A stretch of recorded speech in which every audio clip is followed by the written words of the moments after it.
my world that I want to have a little pride in.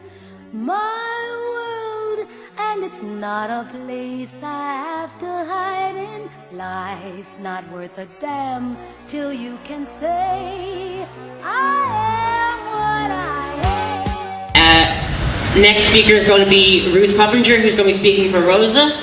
And talking about the power that the link between the struggle for abortion rights and trans rights. Thank you for the opportunity to speak today, and I dug the repeal jumper out of the wardrobe again for two reasons. First of all, I want to thank and commend the huge role played by LGBT and non-binary people in the struggle for repeal.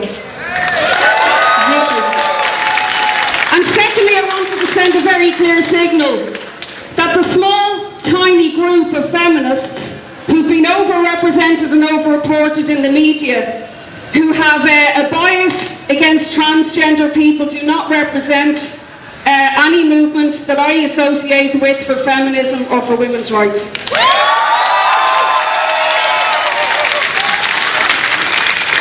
I want to just say that it's very fitting that two young transgender, non-binary people organised this protest today, and why do we need it? Yes, it's very welcome that there's been a massive change in consciousness about LGBT+ issues and about gender fluidity. Yes, it's brilliant that huge numbers turn out on the streets for Pride, but there are huge problems as well. Firstly, corporations piggybacking on profiteering through rainbow capitalism is a problem. It's not acceptable that companies like Amazon, who have their workers on a treadmill, would turn out to say that they represent equality for people. They've no place in Pride, which is a struggle against oppression. One of the richest men in the world, Jeff Bezos, I think he's their richest right now. Secondly, celebration and pageantry can mask real issues. I'm glad I stapled my page today. Those issues are that LGBT+ people suffer worse mental and physical health as a result of living in a society which enforces huge gender conformity. So, suicide, substance abuse and depression are much higher among LGBT people. They also suffer materially from living in a world that's so gender normative. For trans and non-binary people, it's even worse. Much worse violence and much worse transphobia.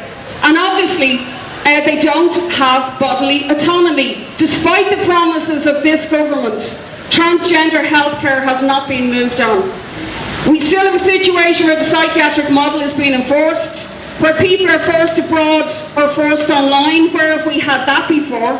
And also where you go on huge waiting lists, where you suffer mental torture while you're waiting for a doctor knows best attitude as to whether you can transition or get hormones or not. As well as that, we have to ensure that the Gender Recognition Act, which is going to be amended shortly, first of all recognises intersex and non-binary from birth. So that parents are not forced into a situation where their babies that are born intersex are genitally mutilated, which takes place in Irish hospitals. Secondly, we have to ensure that non-binary and transgender people who are autistic aren't prevented from being who they really want to be because of being autistic.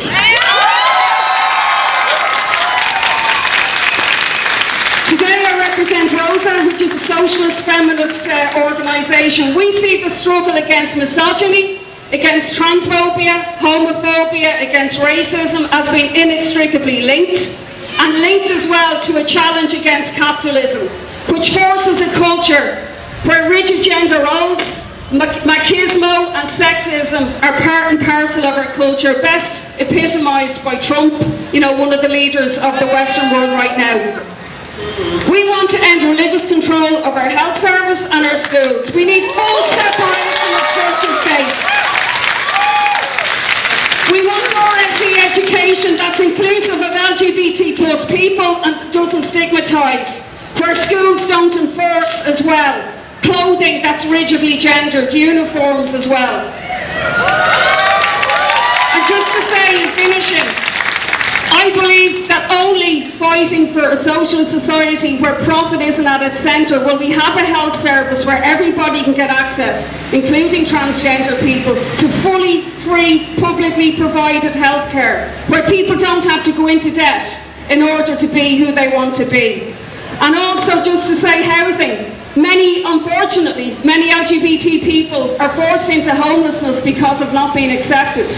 The only way we can end the housing crisis is to take control of the public land and the public wealth that exists and build public, affordable homes. And I want to finally thank the organisers for recognising that corporate dominance of Pride is a problem. The model of Bill Gates, Jeff Bezos and Mark Zuckerberg are part of the problem, not the solution.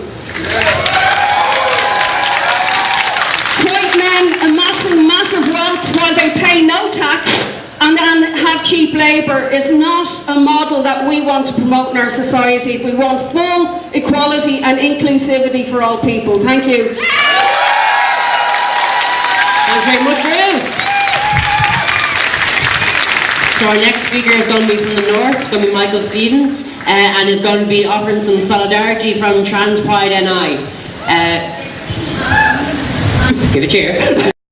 My world that I want to have a little pride in.